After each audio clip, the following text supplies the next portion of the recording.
Hey, your heads up to this.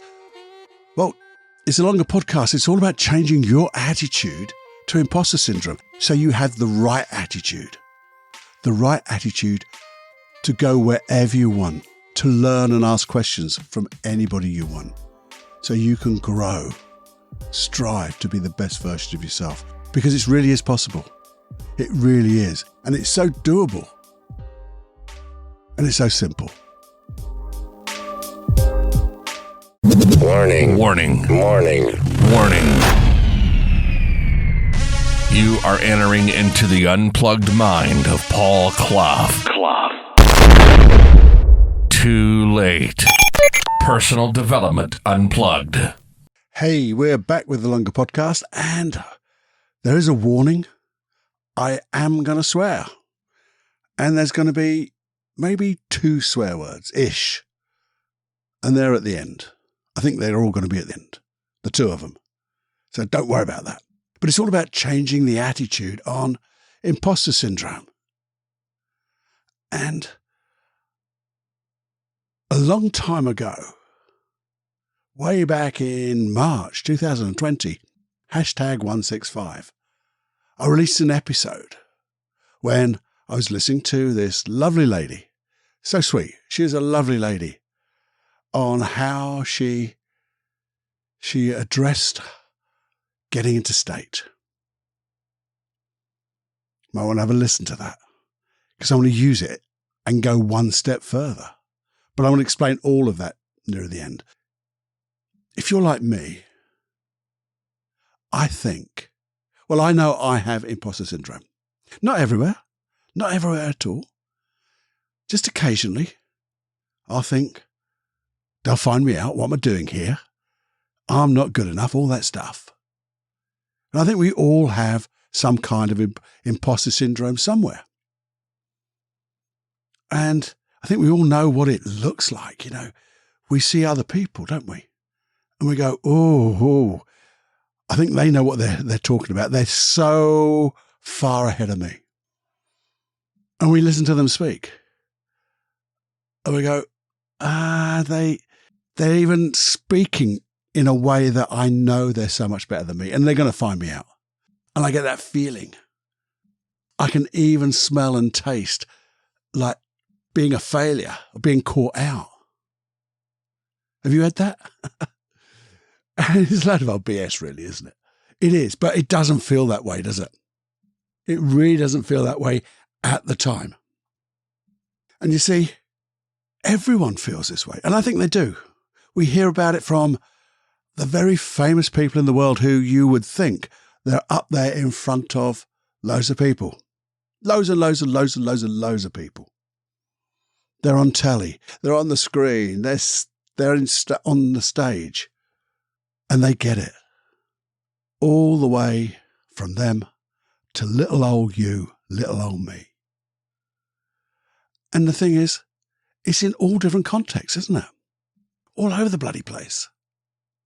And you hear those stories of those people that we go, surely not. Surely not. You can't suffer that because you are one of the greats. But they do. And why? Where is it? It's all in the bloody mind, isn't it?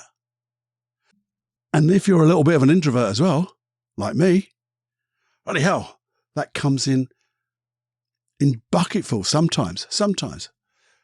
That fear, unconfidence, if that's a word.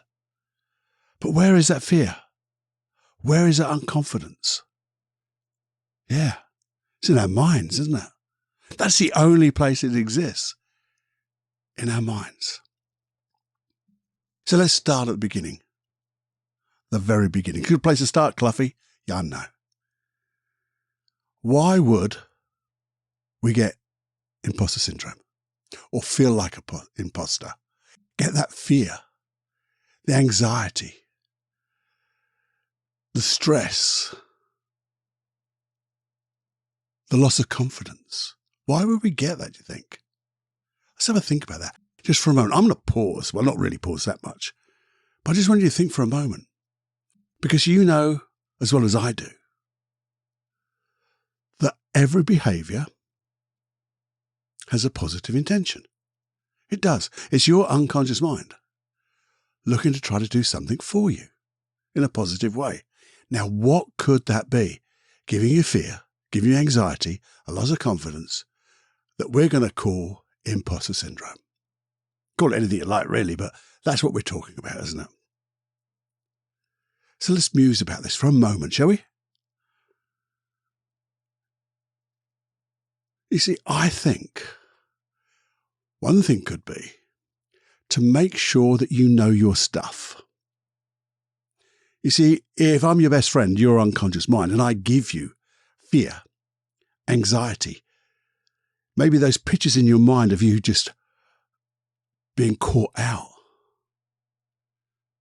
feeling a dope, feeling not belonging, you will swat up. You will learn your stuff. You will really get it. And because you then will not have that overconfidence, because you'll be competent. Because if you're overconfident, you'll get caught out, won't you? And you know that. It's a bluff. And you'll try to bluff other people, but you can't bluff yourself, and you won't bluff other people, honestly. So it's trying to make you competent. Also, I guess, to think of what could go wrong. That's one thing, isn't it? That's another one. If I give you a picture in your mind of what could go wrong, like not to look foolish, you could do something to mitigate it. So you know what could go wrong, and therefore I'm going to learn or do the stuff that I know that will really mitigate that outcome. I won't look foolish because I'll have learnt my stuff. I'll have done this, I'll have done that. But the thing is, we get bloody overwhelmed, don't we? Because there's loads more. They're all positive, all trying to protect you in some way or other. But it's overwhelm. It gets too much. You try to learn too much. You try to think of what could go wrong, and you go to the end of the world. That's never going to happen. But it might. You got just in case. We don't look foolish, do we? But it's just overwhelm. And when you get to overwhelm, things like you get that feeling, I'll never know enough. Well, yeah, you won't. You'll never know enough. There's always something else to learn. And therefore you won't do it because you'll want to keep learning and learning and learning forever until you know enough, and you won't. What else might happen? Well, you might get into a freeze. The fear of what could go wrong, and therefore you don't do anything. There's no mitigation now because we're just not going to do it. I'm not going to do it because it's going to be so bad. There is no way to mitigate it. Well, that isn't the way that you've thought about it because it's got so bad that, well, there's nothing that can help you. Also, you start to remember things from the past when you felt foolish in front of other people. Or maybe you were caught out because you were overconfident. You tried to, wing it, and it didn't work because you didn't have the experience. And now you get that feeling, I don't want to feel that again. So it's all protecting you, isn't it, from those feelings of rejection, those feelings of being inadequate.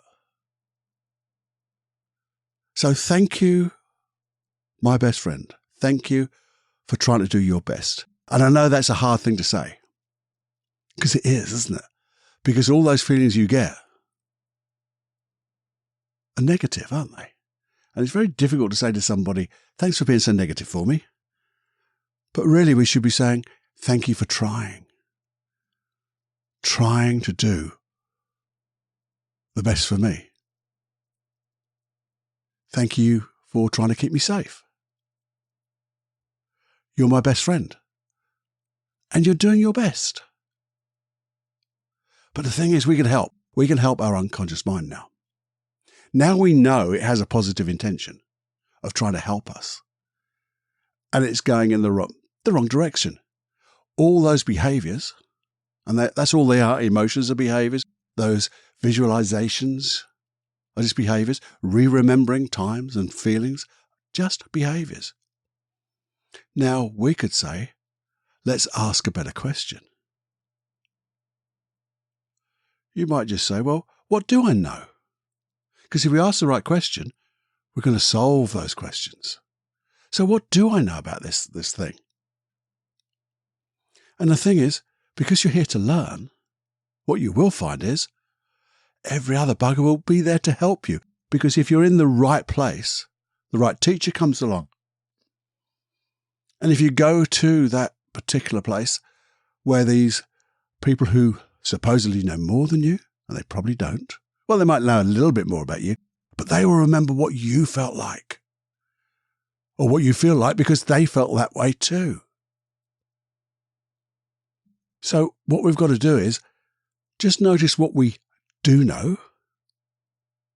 Notice what we could learn. But most importantly, practice what you know. Master what you know. Mastery, my definition of mastery, doing what you know, knowing what you do.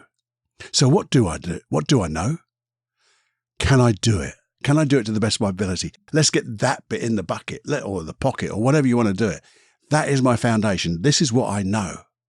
And then you can say to those people, because you have the right attitude now, this is what I know. This is what I can do. This is what I'd like to learn. Can you help me? And I just know, metaphorically, they're going to put their arms around you and help you. And if they don't, they're not the type of people you want to be around anyway. Because probably they don't know either.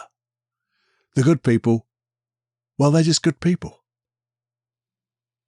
Now, maybe just before you do that, so you know what you know, you do what you know, you think about what type of attitude, that learning attitude you get, but then you go, hang on a minute. There's another question. What are the times in my past, my memories, that I can learn from?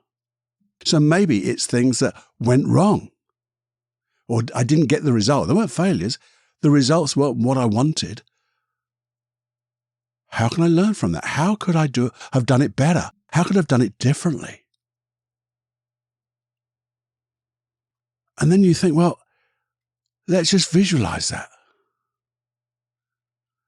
See it the way it was back then. Just see it from like a third position, as if you were looking down onto that memory, looking at that, down into that memory of you down there, seeing what you did, and then go, hey, from up here, I think we could have done it a different way. What can I learn from that? And then imagine doing it that other way, from this third position, this meta view, looking down, and like orchestrate it. Like being a director of a movie. Direct that you down there, the star of the movie, to do it differently and notice the results that they get. And then when they get the results that you want, you could float into them, into that you down there, and notice what it's like. And it's another way of learning. And then you come back to yourself and you go, well, what else can I learn? What other times? Maybe there's times in the past where I felt this way and I did something different. What was that emotion? Then you can ask yourself, well, what do I really want to have happen? Now I've got all of this stuff. How would I like it to be? And because I say you've got this attitude now, you can ask people, I don't know that bit. Can you teach me? You don't want help, you want teaching. So, here's the thing. We've got all these things we could do. And you know this, and you can master it. And it doesn't take long. And it will make one hell of a difference. But here's the thing. We're going to add to it. We're going to spice it up. So you go back to this lady. And here's a swearing alert. Warning, warning. she had this thing, because people said, well, what do you do? What do you do to put yourself into the state to do what you want to do? And she spoke really nicely.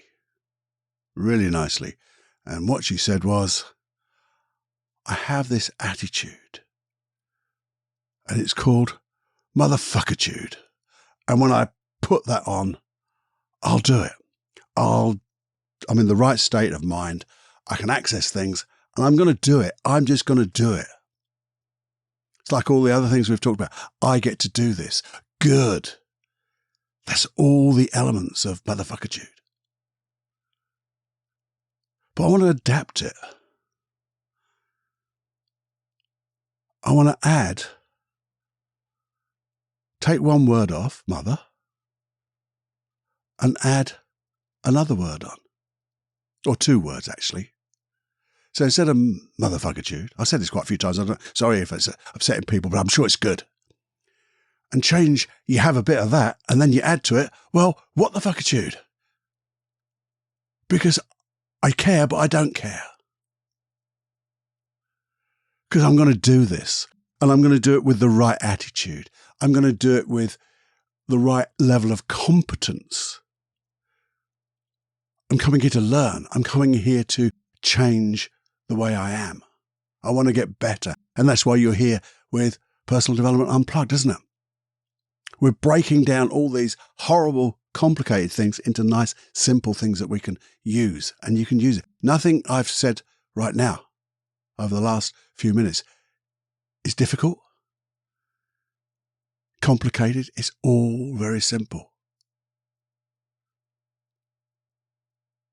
Now, I want you to think of, now you may not use those words, but can you maybe recall a time when you had that first attitude, motherfuckertude, something similar, where you just got up and said, this is mine. I'm going to get this done. I'm okay. I'm going to do it. I get to do this.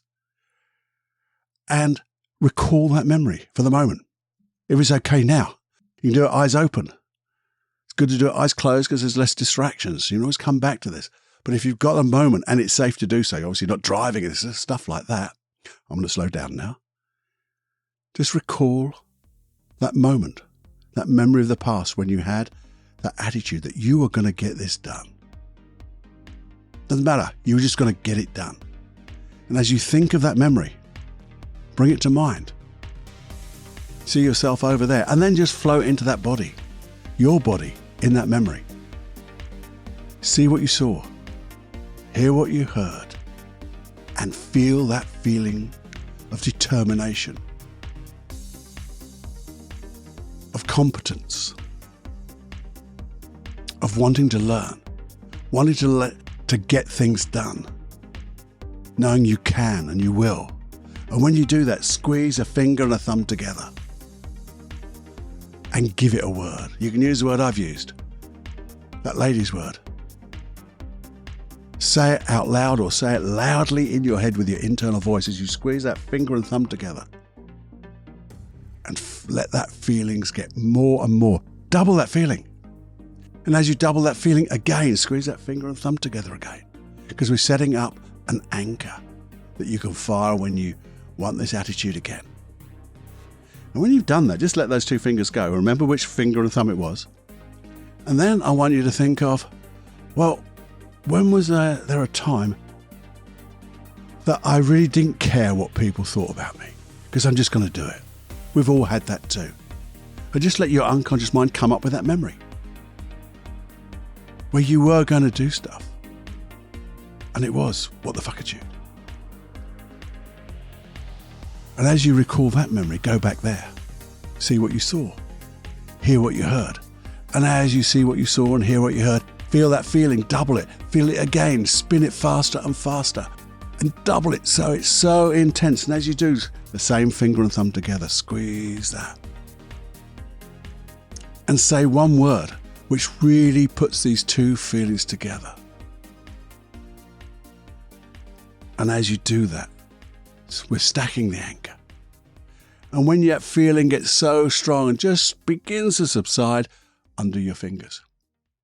Now, you could rewind this a little bit and do those two again, as many times as you like, always stacking on that same finger and thumb together with that word. You see, you've now got an anchor, because if you just let everything, you can open your eyes and things like that, but if you just think of something you want to do now, where in the past you would have thought about imposter syndrome, thought about not doing it, and press that finger and thumb together and notice how different you feel. And go do it. And every time you think about it, squeeze that finger and thumb together and fire off that anchor with all those wonderful feelings of the past. But ask those questions first.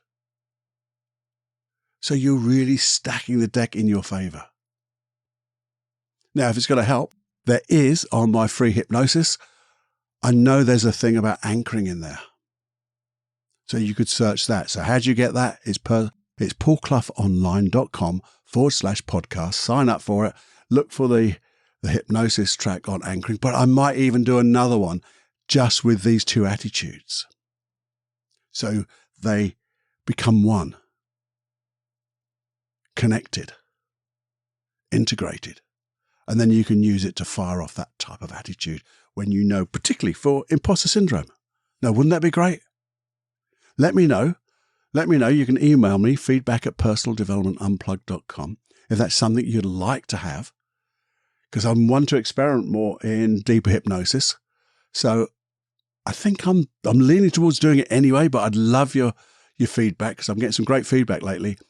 I'm even going to talk about a couple of those as well. Not today, but on another episode, to show you what can be done if you ask. I hope you enjoyed all of this, and I hope it makes sense. I hope I didn't talk too fast, because I did get excited, didn't I? So please let me know. Give me some feedback. Did I make sense? Is there something I could add to it? Something maybe I missed? Maybe there's something you do a little bit differently. I'd love to hear. Same email address. So please do just think about this. It's all a matter of doing. We can listen to this and you might even say, well, I know all of this. Well, if you know all of this, do you actually do it? That mastery thing again. I have that same problem. I know a lot of stuff. Don't always do it. So I have to remind myself. You got to do the stuff, Cluffy. You got to do the stuff. Put time aside for it. There you go. Well, there you go. That was, I rattled on there, didn't I? Hope it made sense. And I hope you would love to share this with somebody so they can have the same attitude and get things done. Never worrying about the fear and anxiety that used to be with that imposter syndrome, because it's gone. Or it could be gone if you do the type of things. And there'll be other things we can do as well. This really does work. So please enjoy. Thank you so much for your time. I really appreciate it. And as always, press that subscribe button. It's always nice to have. It does help. And fly with competence. Okay. I'll speak to you next time. Have fun, my friend, and fly.